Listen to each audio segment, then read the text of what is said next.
صدائے کربلا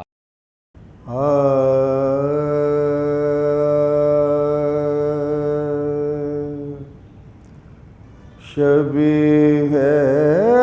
امام زمان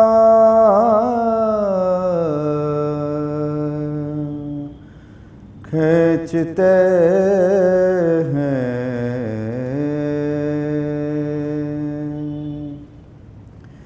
شبیہ امام زمان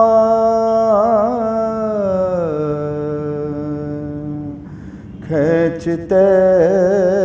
ہیں تصور میں تصویر جان کھینچتے ہیں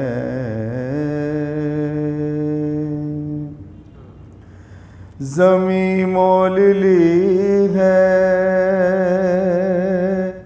مزاروں کی خاطر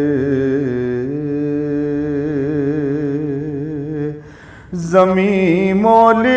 لی ہے مزاروں کی خاطر شہدی زمیں پر نشان کھینچتے ہیں ادھر خشک ہے فاطمہ کی زراعت ادھر خشک ہے فاطمہ کی زراعت وہ کھیتوں میں آب رواں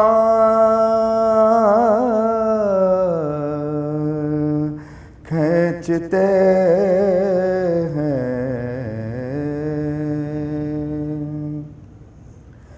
کہا روکے اکبر نے اے درد تھم جا کہا روکے اکبر نے اے درد تھم جا کلیجے سے بابا سینا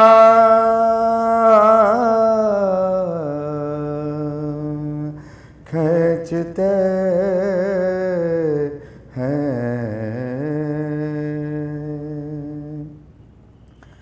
پکاری سکینہ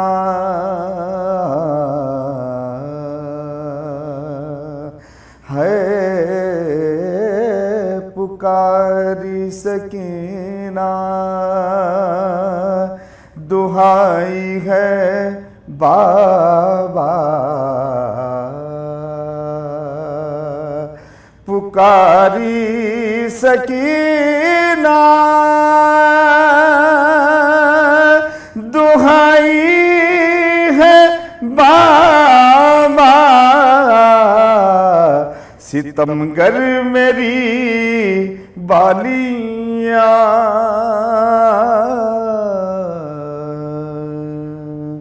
کھینچتے ہیں کہاں دوہری بیڑی کہاں پائے عابد کہاں دوہری بیڑی کہاں پائے عابد یہ لنگر کہیں ناتواں کھینچتے ہیں انیس اس زمین میں بہت کم ہے وسعت، انیس اس زمین میں بہت کم ہے وسعت، کمیت قلم کی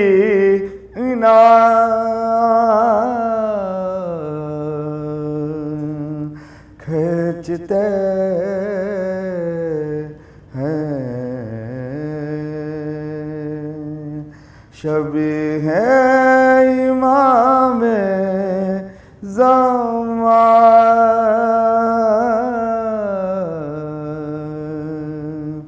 کھینچتے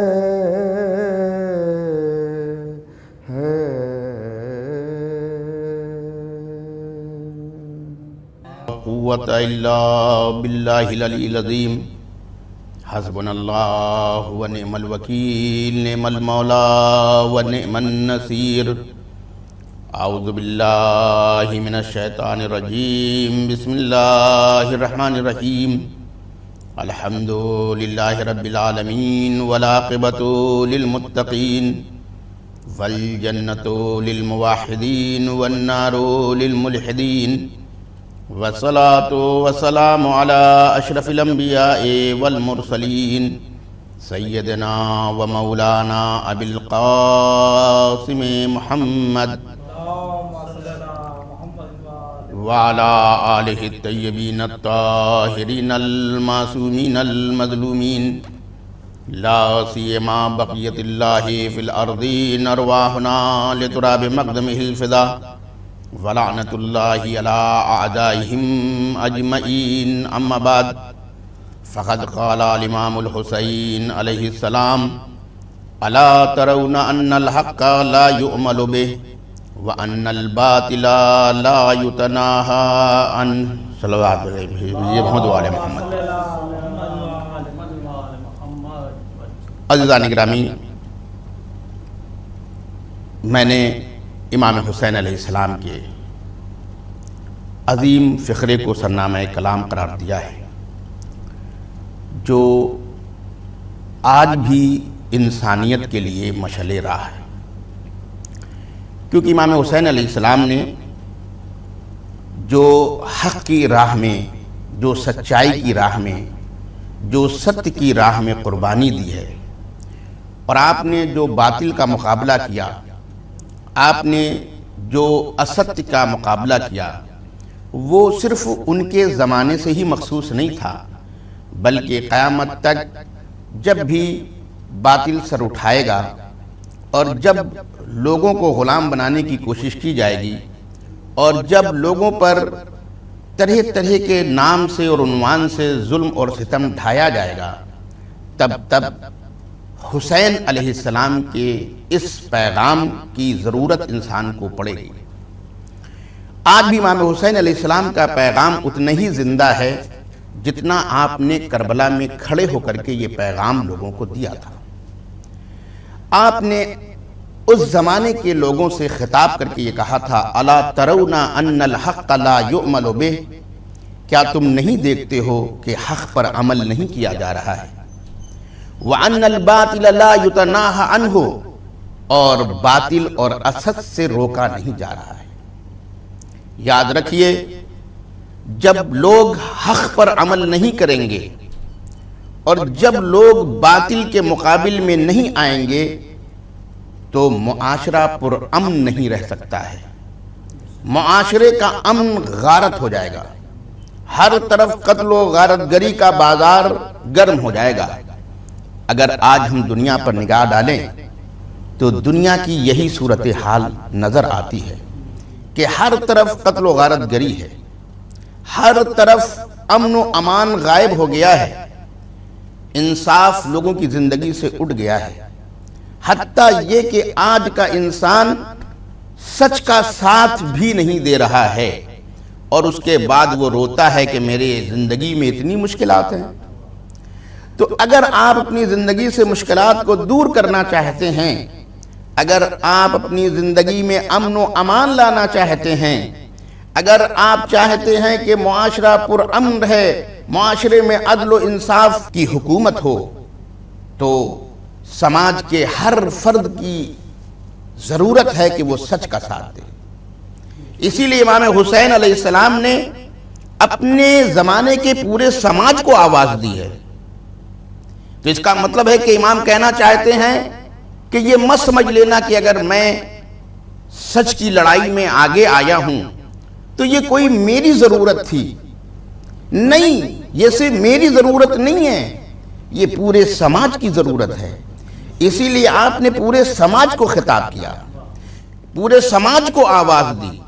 تمام لوگوں کو خطاب کیا کہ تم نہیں دیکھ رہے ہو اپنی آنکھوں سے کہ حق پر عمل نہیں کیا جا رہا ہے؟ کیا تم اپنی آنکھوں سے یہ نہیں دیکھ رہے ہو کہ باطل کے سامنے لوگ جو ہیں آ کر کے اور باطل سے اپنی علیحدگی کا اعلان نہیں کر رہے ہیں؟ تو جب انسان حق کا ساتھ نہیں دے گا اور اپنی باطل سے اپنی علیحدگی کا اعلان نہیں کرے گا تو پھر یزید جیسا ظالم آئے گا، اور یاد رکھیے جب ظالم آتا ہے تو پھر وہ کسی کو نہیں پہچانتا ہے۔ ظالم ظالم ہی ہوتا ہے، نہ اس کا کوئی اپنا ہوتا ہے نہ اس کا کوئی پرایا ہوتا ہے۔ آپ نے باطل سے اپنی علیحدگی کا اعلان نہیں کیا تو جو سماج اس شعور کو کھو دیتا ہے پھر اس سماج میں امن نہیں رہتا، چین نہیں رہتا، وہاں بربریت رہتی ہے، وہاں سفاکیت رہتی ہے، وہاں انتشار رہتا ہے، وہاں افتراق رہتا ہے، وہاں جہالت پنپ جاتی ہے، اور پھر اس کا نتیجہ یہ ہوتا ہے کہ جاہل ہی بولنے لگتے ہیں، جاہل ہی بولنے لگتے ہیں۔ میں ایک بات آپ کی خدمت میں عرض کرنا چاہتا ہوں، میں اپنے تمام ملک کے تمام باشندوں سے یہ خطاب کر رہا ہوں، کیونکہ امام حسین علیہ السلام صرف شیعوں کے نہیں ہیں، امام حسین علیہ السلام صرف مسلمانوں کے نہیں ہیں،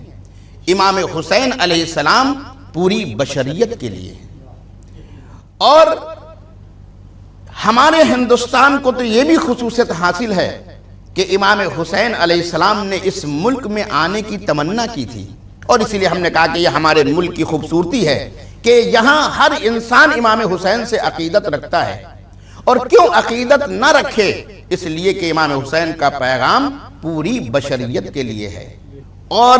امام حسین علیہ السلام کی جب تحریک کا ہم مطالعہ کرتے ہیں اور جب ہم اس کو پڑھتے ہیں تو ہمیں دو باتیں بہت اہم طریقے سے نظر آتی ہیں۔ وہ یہ ہے کہ حق کا ساتھ اس طریقے سے دیا جائے اور باطل سے اس طریقے سے علیحدگی اختیار کی جائے کہ امن و امان پر حرف نہ آنے پائے۔ اسی لیے امام حسین علیہ السلام کی تحریک کا سب سے خوبصورت پہلو یہ ہے کہ امام نے کسی بھی لمحے میں حق کا ساتھ نہیں چھوڑا، کسی بھی لمحے میں باطل کا ساتھ نہیں دیا، اور اس کے باوجود بھی آپ نے کبھی بھی امن و امان کو خطرے میں نہیں ڈالا۔ یہ بہت بڑا میسج ہے بشریت کے لیے۔ آج جو پوری دنیا لڑائی جھگڑے انتشار افتراق اور ہر طریقے کی مشکلات اور پریشانی جو خود انسان کے ہاتھوں لائی ہوئی ہے، وہ اسی وجہ ہے کہ انسان ڈس بیلنس ہو چکا ہے،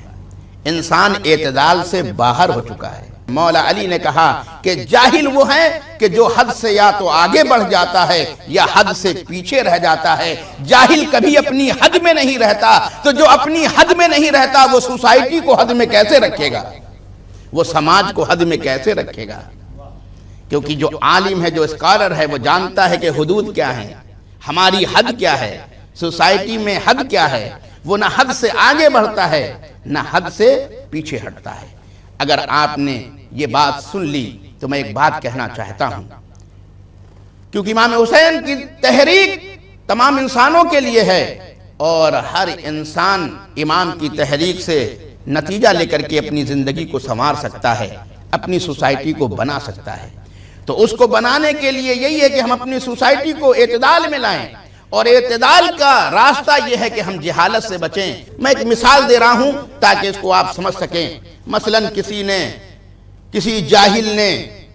ایک کلپ بنائی اور اس میں اس نے غزوہ ہند کا تذکرہ کر دیا، جو آج کل آپ دیکھیں کہ جس پر باتیں چل رہی ہیں، غزوہ ہند۔ تو اب ظاہر سی بات ہے کہ ایک جاہل انسان نے غزوہ ہند کے عنوان سے کچھ باتیں کی، اب اس کو اس نے یوٹیوب پہ ڈال دیا، نتیجے میں دوسری قوم والوں نے سنا۔ اب وہ یہ نہیں سمجھتے کہ یہ جاہل انسان ہے، اس کو مذہب کی ABCD بھی پتہ نہیں ہے، وہ پھر کیا کرتے ہیں، اسی جاہل کا جواب دینا چاہتے ہیں۔ تو ظاہر سی بات ہے کہ ایک جاہل کا جواب اگر جاہل دے گا تو اس کے جواب بھی جاہلانہ ہی ہوں گے۔ نتیجے میں کیا ہوتا ہے کہ سوسائٹی میں اختلاف پیدا ہوتا ہے، انتشار پیدا ہوتا ہے، قتل و غارت گری بڑھتی ہے۔ جبکہ اگر آپ دیکھیں تو غزوہ کہتے کس کو ہیں، اس کو ڈیفینیشن کیا ہے؟ اگر غزوے کی ڈیفینیشن ہی انسان سمجھ جائے تو وہ سمجھ جائے گا کہ یہ تمام باتیں جھوٹ ہیں، اس کا حقیقت سے کوئی تعلق نہیں ہے۔ کیوں؟ اس لیے کہ غزوہ اس جنگ کو کہتے ہیں جس میں پیغمبر محمد صاحب خود حاضر ہوئے ہوں۔ آپ بتائیے کہ آج پیغمبر ہیں اس دنیا میں؟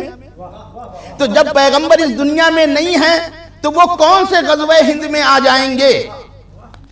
اور یہیں سے ہم یہ پتہ چلا سکتے ہیں کہ یہ پیغمبر نے کہا بھی نہیں، کیونکہ پیغمبر تو خود جانتے ہیں کہ غزوہ اسے کہتے ہیں جس میں میں خود حاضر ہوتا ہوں۔ تو اب آپ نے دیکھا کہ ایک جاہل کی بات کو لوگ لیتے ہیں نیٹ سے، یوٹیوب سے، اور اس کے بعد دوسری قوم والے اسی کو سنتے ہیں اور اسی کو سب کچھ سمجھتے ہیں، اس کا جواب دیتے ہیں، جبکہ یہ ڈیفینیشن ہی اگر انسان سمجھ جائے تو سمجھ جائے گا یہ جھوٹ ہے اور جھوٹ پر مبنی ہے۔ اور پھر عزیزان گرامی، ہمارے یہاں تو ایسی کوئی روایت قابل قبول ہی نہیں ہوتی ہیں کہ جو عقل میں نہ آئیں، جو قرآن اور سنت کے خلاف ہو۔ اس لیے پیغمبر نے اپنے آخری حج میں یہ بات کہی تھی، پیغمبر کو پتا تھا، آپ نے آخری حج میں یہ بات کہی تھی جب بہت حاجیوں کی بھیڑ تھی اور اس کے بعد آپ کو اس دنیا سے جانا تھا، تو آپ نے اس زمانے کے لیے یہ بات کہی کہ دیکھو میری طرف غلط بات بہت زیادہ منسوب کی جا رہی ہیں، یعنی خود پروفٹ کے زمانے میں غلط باتیں ان کی طرف منسوب کی جا رہی تھی، یعنی ان کے نام سے حدیثیں بناتے تھے ان کے دشمن، اور ان کی طرف سے وہ حدیثیں نشر کر دی جاتی تھی۔ تو یہ انہوں نے آخری حج میں خود فرمایا کہ میری طرف جھوٹی حدیثیں منسوب کرنے والے بہت زیادہ لوگ ہیں اور میں اس دنیا سے جا رہا ہوں، میرے بعد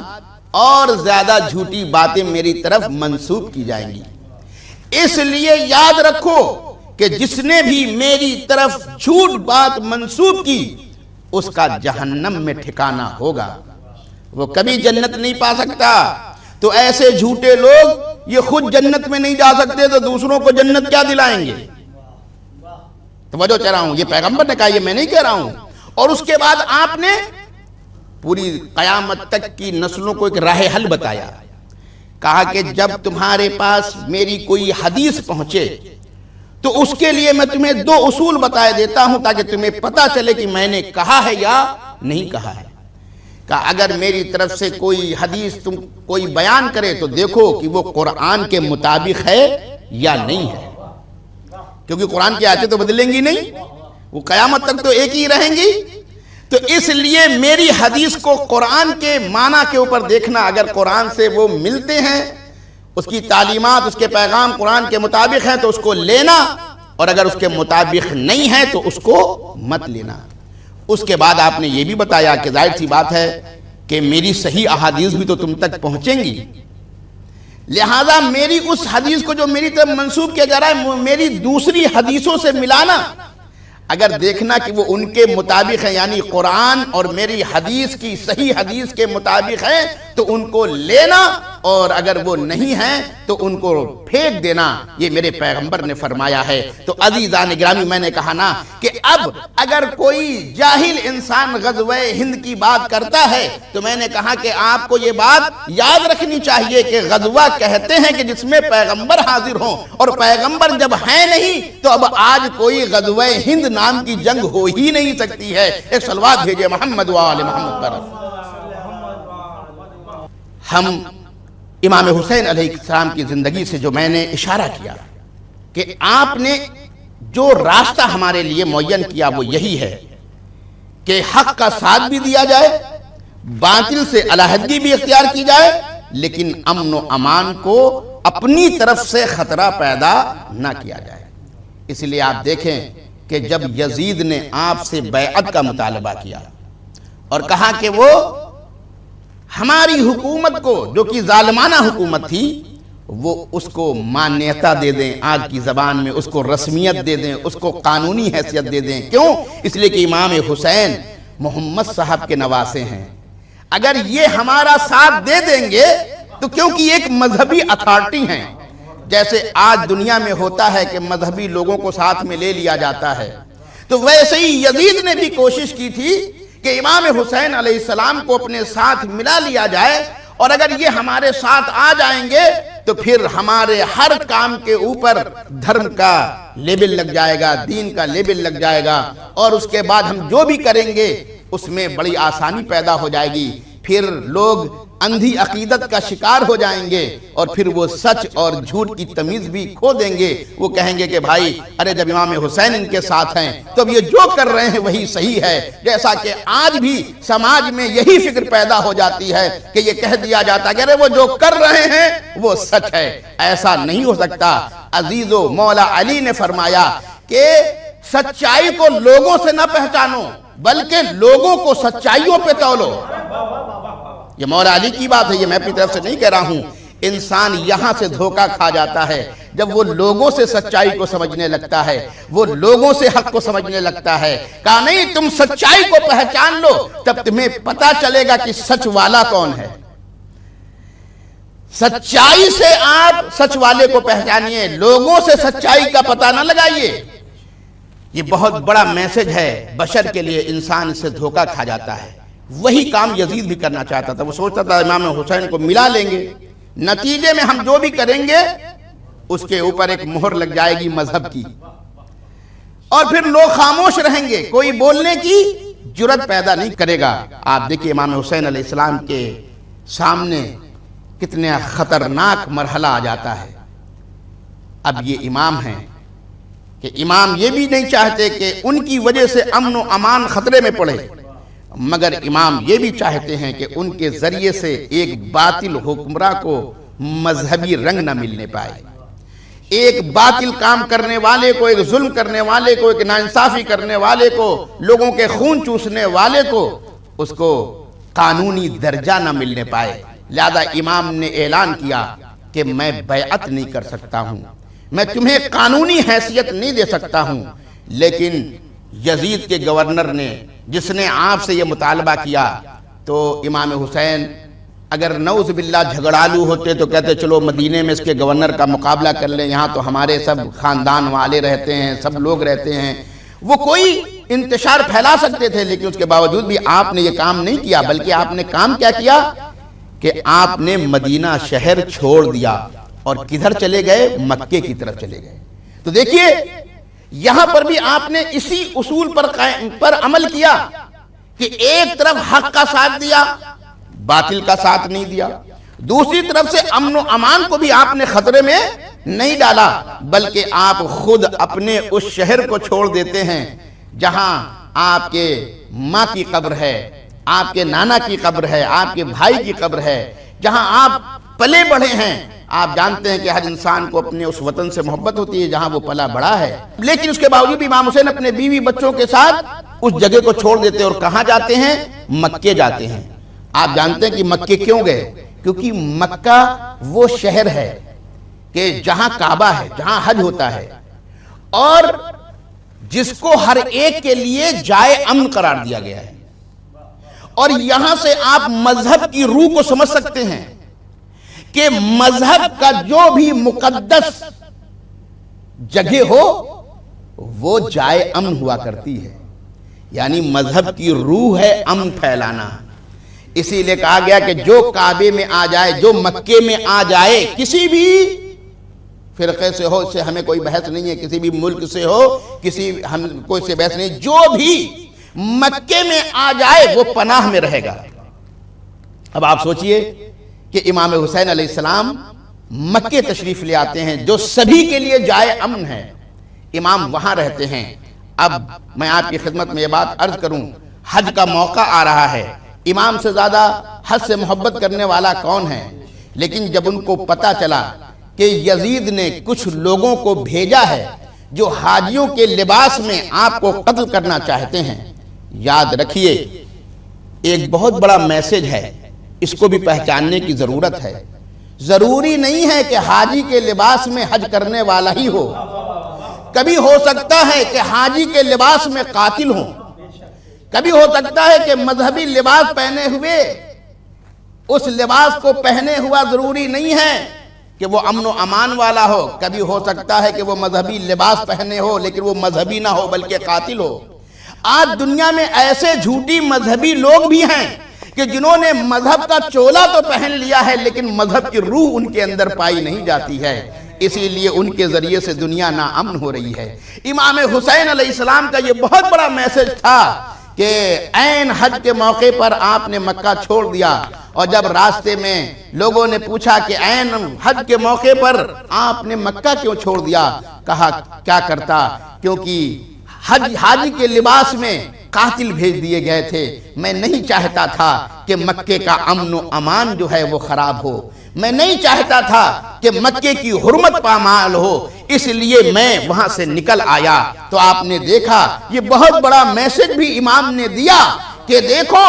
ایک وہ بھی ہے کہ جو حج کو چھوڑ رہا ہے، لباس احرام پہنے ہوئے تھے امام حسین، کہا یاد رکھو امام کی نگاہ میں یہ کس قدر اہم ہے کہ امنیت کو برقرار کرنے کے لیے میں لباس احرام کے ساتھ باہر ہو رہا ہوں، جبکہ لباس احرام کو پہن کر کے کچھ لوگ قاتل بننے کے لیے بھی آ رہے ہیں۔ تو اس کا مطلب یہ ہے کہ یہ بہت بڑا میسج ہے کہ لباس سے کسی کو نہ پہچاننا، لباس سے کسی کو نہ پہچاننا، کیونکہ لباس کے اندر بھی قاتل چھپے ہو سکتے ہیں جن کو اصلی مذہب سے کوئی تعلق نہیں ہوتا ہے۔ امام نے مکے کو چھوڑ دیا۔ جب لوگوں کو پتا چلا کہ امام مکے آئے ہیں اور مکے، تو بہت سے لوگوں نے ان کو خط لکھ کر کے دعوت دی کہ وہ ہمارے شہر میں تشریف لائیں۔ کوفے والوں نے ان کو خط لکھا، بہت ہزاروں کی تعداد میں لکھا۔ آپ سوچئے کہ جو ہزاروں کی تعداد میں خط لکھ کر کے مہمان بلایا گیا، تو ظاہر سی بات ہے کہ امام حسین علیہ السلام اگر کوفے کی طرف جا رہے ہیں تو وہ بھی اسی وجہ سے ہے کہ وہاں کے لوگوں نے ان کو کیا کی ہے، دعوت دی ہے، مہمان بلایا ہے۔ لیکن راستے میں جب یزید کے گورنر کا سپہ سالار جو حر ہے وہ بھیجا جاتا ہے 1000 لشکر کے ساتھ، تو آپ دیکھیں کہ وہ آتا ہے اور امام حسین کا راستہ روکتا ہے۔ تو امام سب سے پہلے یہ، جبکہ وہ دشمن ہے، جبکہ وہ راستہ روکنے کے لیے آیا ہے، جبکہ وہ گرفتار کرنے کے لیے آیا ہے، مگر دیکھیے حق کا ساتھ دینے کا مطلب یہ نہیں ہے کہ انسان اپنی انسانیت سے ہٹ جائے۔ اسی لیے امام حسین علیہ السلام نے وہ حر جو راستہ روکنے کے لیے آیا تھا، جو گرفتار کرنے کے لیے آیا تھا، امام کو گرفتار کرنے والا، لیکن امام اس کی پیاس کو محسوس کر رہے ہیں۔ کہتے ہیں کہ حر تم بھی پیاسے ہو، تمہارا لشکر بھی بڑا پیاسا نظر آتا ہے، پہلے پانی پی لو۔ اور امام اپنے بھائی کو حکم دیتے ہیں کہ حر کو سیراب کرو، حر کے لشکر کو پانی پلاؤ، حتیٰ کہ جو گھوڑے تھے، جو جانور تھے، ان کو آپ نے پانی پلانے کا حکم دیا، جبکہ آپ جانتے ہیں کہ ان کو تو خطرہ بھی محسوس ہو چکا تھا کہ دشمن گرفتار کرنے آیا ہے، پتہ نہیں کہ یہ ہمیں پانی دے کہ نہ دے، لیکن اس کے باوجود بھی آپ دیکھیے کہ یہ وہ انسانیت کا اصول ہے کہ جو امام حسین علیہ السلام نے اپنے دشمن کے ساتھ روا رکھا۔ تو سوچئے جو دشمن کو پانی پلانے کا روادار ہے وہ خود اپنے لوگوں کے لیے کتنا اچھا رہا ہوگا، جو دشمن کو پانی پلانے کا روادار ہے۔ اس کے بعد آپ جانتے ہیں کہ تفصیل میں مجھے نہیں جانا ہے، اس نے راستہ روکا اور اس نے مجبور کرنا چاہا کہ وہ کوفے کی طرف جائیں جہاں یزید کا گورنر رہتا ہے۔ امام نے کہا کہ نہیں، میں یزید کے گورنر کے پاس نہیں جا سکتا، کیونکہ پتا تھا کہ وہ پھر اسی چیز کا مطالبہ کریں گے کہ امام کے سامنے دو ہی راستے تھے، یا یہ کہ وہ یزید کی حکومت کو قانونی رسمیت دے دیں جس کو بیعت کہا جاتا ہے، اور یا پھر آپ قتل ہو جانے کے لیے تیار ہو جائیں۔ امام نے کہا کہ میں جب تلک امن و امان قائم رہ سکتا ہوں اس کی کوشش کروں گا، لیکن میں باطل کا بھی ساتھ نہیں دوں گا اور حق سے دستبردار نہیں ہوں گا۔ اس لیے امام نے حر سے کہا کہ میں کوفے نہیں جاؤں گا، بلکہ امام نے یہ پیشکش رکھی کہ تمہارے شہر کے لوگوں نے مجھے بلایا تھا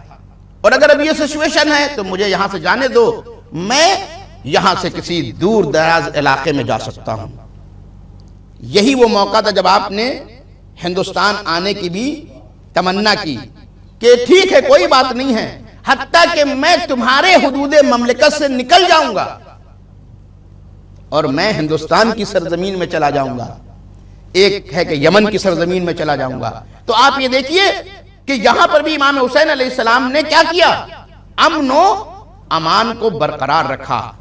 اور جب اس نے سختی کی، حر نے سختی کی،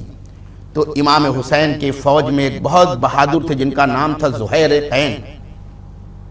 انہوں نے آ کر کے کہا کہ امام اب یہ ہم کو گرفتار کرنے آیا ہے اور ابھی تو یہ 1000 ہیں، اس کے بعد ان کی فوج میں اضافہ ہوتا رہے گا، اچھا ہو کہ ہم ان کا ابھی مقابلہ کر لیں۔ یاد رکھیے، یہی میں نے کہا کہ انسان کو بہت سخت ضرورت ہے۔ حق کے ساتھ دینے کا مطلب یہ نہیں ہے کہ ہم جنگ کا آغاز کر دیں۔